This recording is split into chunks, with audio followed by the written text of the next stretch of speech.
So Rani Ki Vav is one of the most unique and exceptional stepwells, I think, done in the world. I think there's nowhere a stepwell of that kind of monumentality and grandiose kind of structure that Rani Ki Vav has. Rani Ki Vav is situated in Patan, in North Gujarat. It's nowadays a small town in northern Gujarat, but in earlier times it was the capital of the Gujarat kings. First it was the kingdom of the Chauras, then the Chaulukyas. The Chaulukya kings made Patan the capital. It was built in the third quarter of the 11th century, 1065, 70 or so in this period.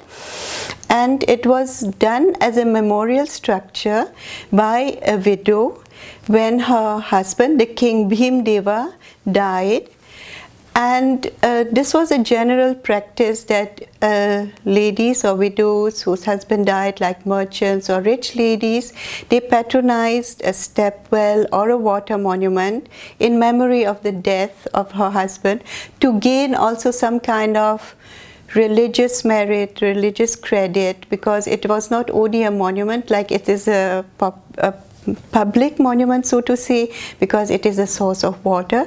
So it does not only give benefit to one's own life, to one's own family, like maybe a temple would give, but also distributes water to the entire surrounding areas, to many people. This stepwell is done under royal patronage, and therefore it is of such a magnitude as if being kind of an underground temple.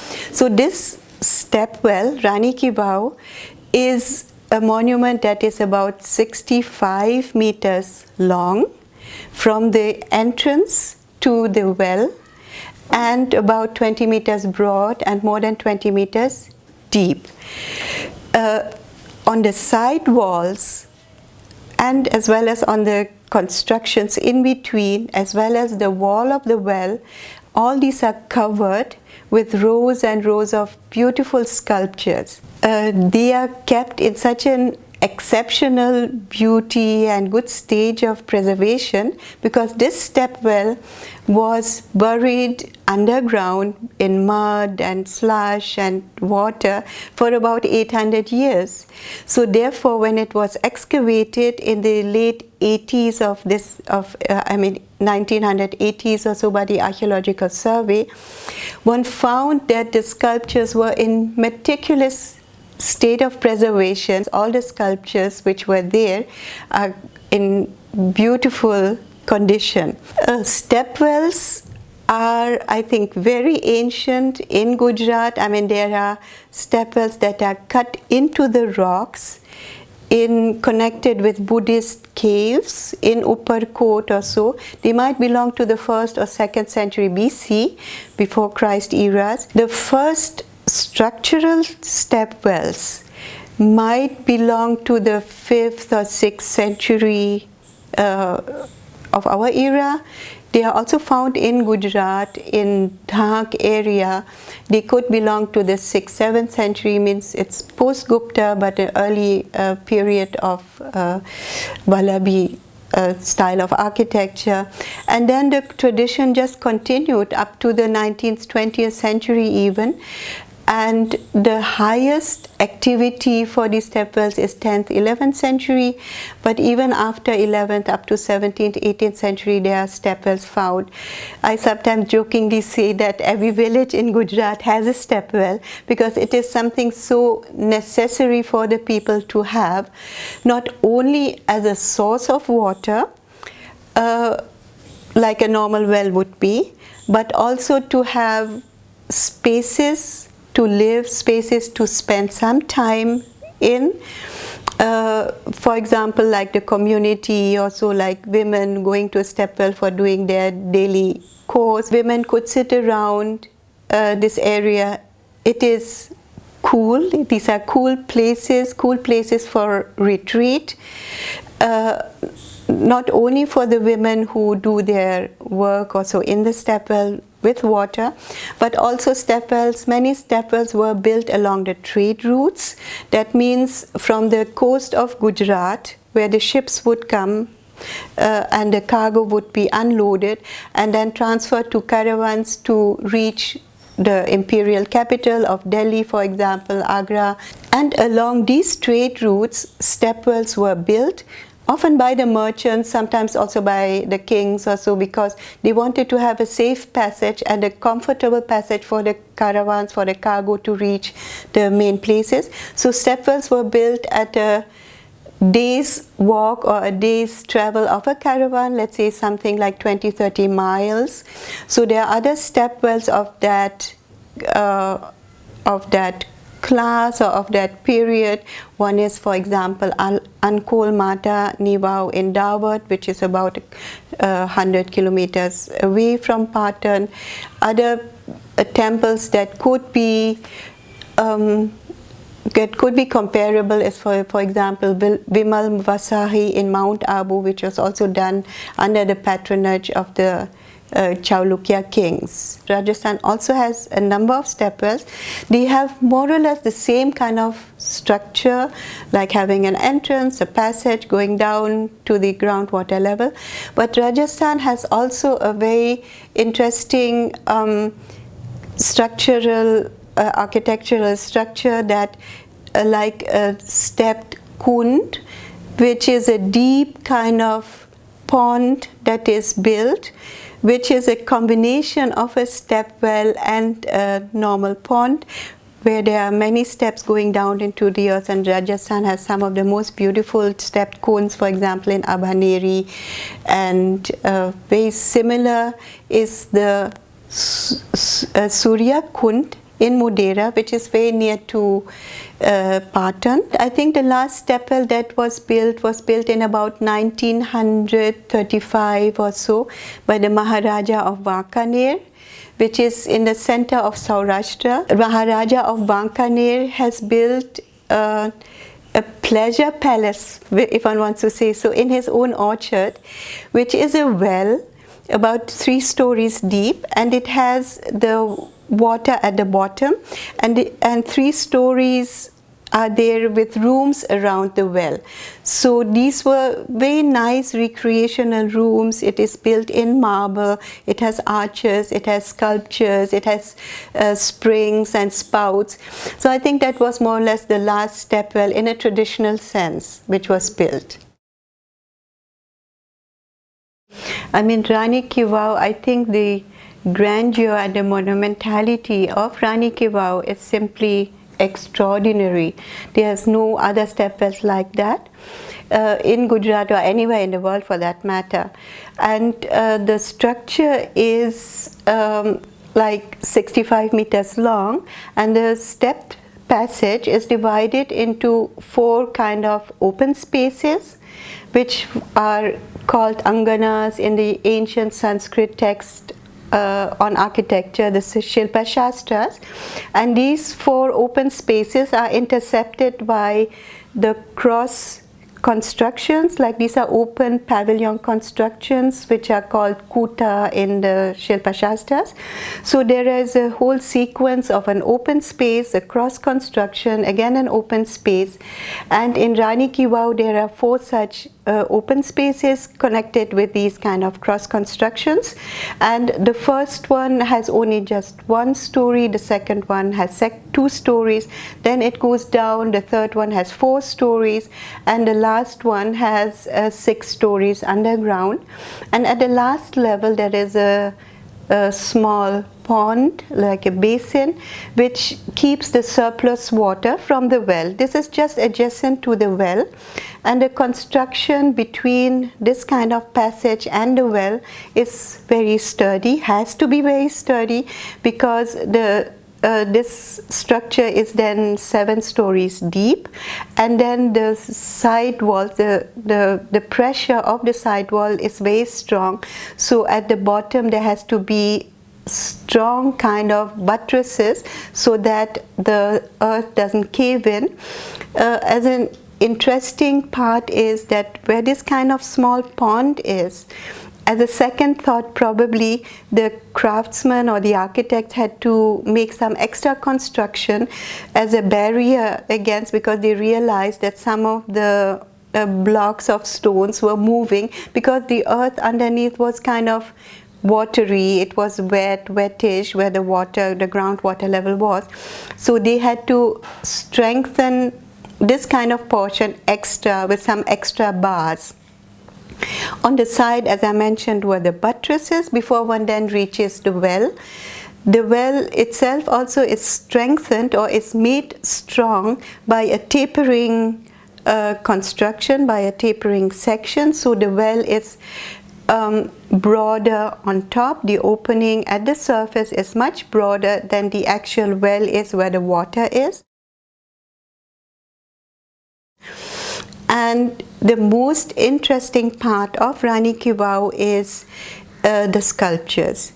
This monument is simply fantastic in its number of sculptures. There are about 400 large size sculptures, idols of various Hindu deities.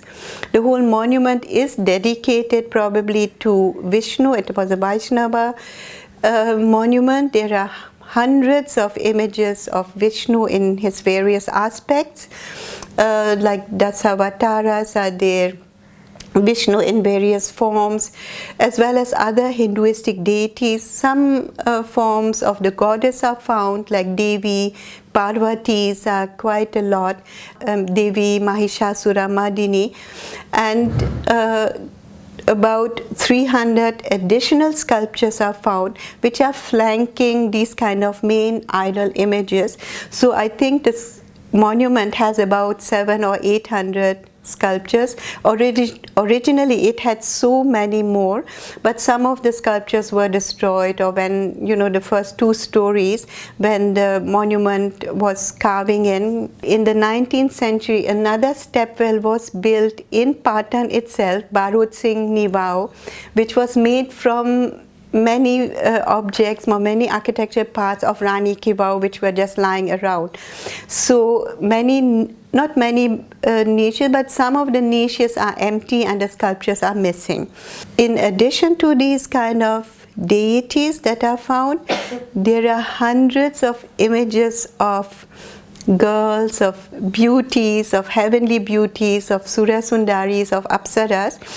And I think this is no wonder. First of all, the stepwell was patronized, was commissioned by a lady, and it is often the case in Gujarat that stepwells, or wells for that matter, being a feminine space, used and appropriated by the women. It is also a religious place in that sense, that water being a kind of a rare element, it is necessary for the sustenance of life. It has connection to fertility, creation. So the kind of well in a stepwell is considered a sacred place, where sometimes it's considered to be the abode of certain water goddesses or goddesses as such, sometimes even mother goddesses, connecting it to the idea of fertility and creation and so. So there's no wonder that a stepwell has a number of images of heavenly beauties connected with water, like Apsaras are supposed to be divine, semi-divine girls who are frolicking around water. The very term Apsaras means that they are connected with water, and Ap means water in Sanskrit, in Vedic Sanskrit. So these Apsaras are found in various rather erotic or sensuous poses, sometimes naked, sometimes half naked, sometimes frolicking around with monkeys, often the kind of fertility symbols which are there in Hindu or in Indian iconography as such, like the scorpion, or the fish, they are connected with her. Sometimes these girls are holding a bowl with a fish. Sometimes a scorpion is crawling up their thigh and they are trying to remove it. Sometimes monkeys or dogs pull their anyway scanty dresses or scanty scarves. So these are iconographies related to women, related to goddesses, related to water also, and many such images are specially found around the wall of the well as a very unique kind of characteristic. Rani Ki Vau's well is totally covered with sculptures, rows and rows of sculptures. Often only the side walls and the step passage has sculptures in Gujarat, but Rani Ki Vau, especially the well itself, is covered with sculptures like an underground temple, like an inverted temple. And the main feature, the main idol, again is not surprisingly an image connected with water, and that is Vishnu Shesha, that is Vishnu lying on the eternal oceans. It is the metaphor of the idea of water, of creativity, of creation.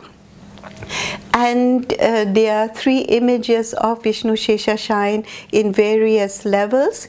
The top level is about 14 meters deep, which is probably the level where the water was in the wet season, in the rainy season, which then had the water level rising up in the well up to 14 meters, and there a Vishnu Shesha image is there. The next one is in about 17 meters underground, which might be a kind of an intermediate period, and the lowest level is at 20 meters, which was probably the water level in the dry season, when, let's say, in April, May, when again it was the dry spell before the rainy season started, so the water level would sink down that much. So there again there was a Vishnu Shesha image. I think very important are these kind of sculptures, and this monument is just unique in its magnitude and magnificence of sculptures. And as I mentioned earlier, that these sculptures are in such perfect condition of preservation because for 800 years they were underground. I mean, it is said that the Rani Ki Vau, which was built, let's say, in the last few decades of the 11th century, was flooded quite soon after that, and successive floodings happened from the Saraswati river, which is nearby. So it seems that quite soon after it was built, maybe one doesn't know exactly, but maybe 100 or 200 years, it was totally submerged in slush, and therefore it was slowly sinking. But one knows that in 1300 or 1304, when a Jain scholar, Meru Tunga, wrote a kind of a chronicle of the Gujarat kings. It is called Prabandha Chintamani. He wrote that chronicle in 1304. He talks about the king Bhimdeva, and he talks about his widow Udayamati, who constructed this stepwell just after his death. So that time he described it as one of the most wondrous monuments which ever was built as a stepwell. He calls it really stepwell, like a vapi, and he said it is even more magnificent than the Sahasraling Talao, which was built about 100 years later in the 12th century. And so in 13th, 14th century, these monuments were there, and he described them. At least he mentions them. He doesn't describe them, but he mentions them. And these, all these kind of monuments, Sahasraling Talao, Rani Ki Vau, and other kind of wells which are in the vicinity, are part of a whole water network that is being fed by the nearby Saraswati river, which is in at the moment situated north of the city of Patan. People knew that this well was there, And in 19th century, some of the British travelers came across and they saw that there were some pillars, but the entire, as I said, the entire stepwell was covered by mud and earth, and only the well was there, a portion of the well which was having some stagnant water. A couple of sculptures and pillars were seen strewn around somewhere, and there were 2 entrance pillars. There was a torana 65 meters away. So people understood that these 2 points were somehow connected, but people didn't know what was really underground, that it was such a magnificent monument underground. Then Archaeological Survey, Cousins and Burgess, when they did their book on the monuments and antiquities of Gujarat, they described this kind of stepwell from hearsay, from what people were still having the knowledge of, but not more than that. And only then in the 80s, 1980s, the Archaeological Survey started to dig up, started to dig out the earth, and then suddenly it was found that it was such a great monument and such a rare monument which was never seen.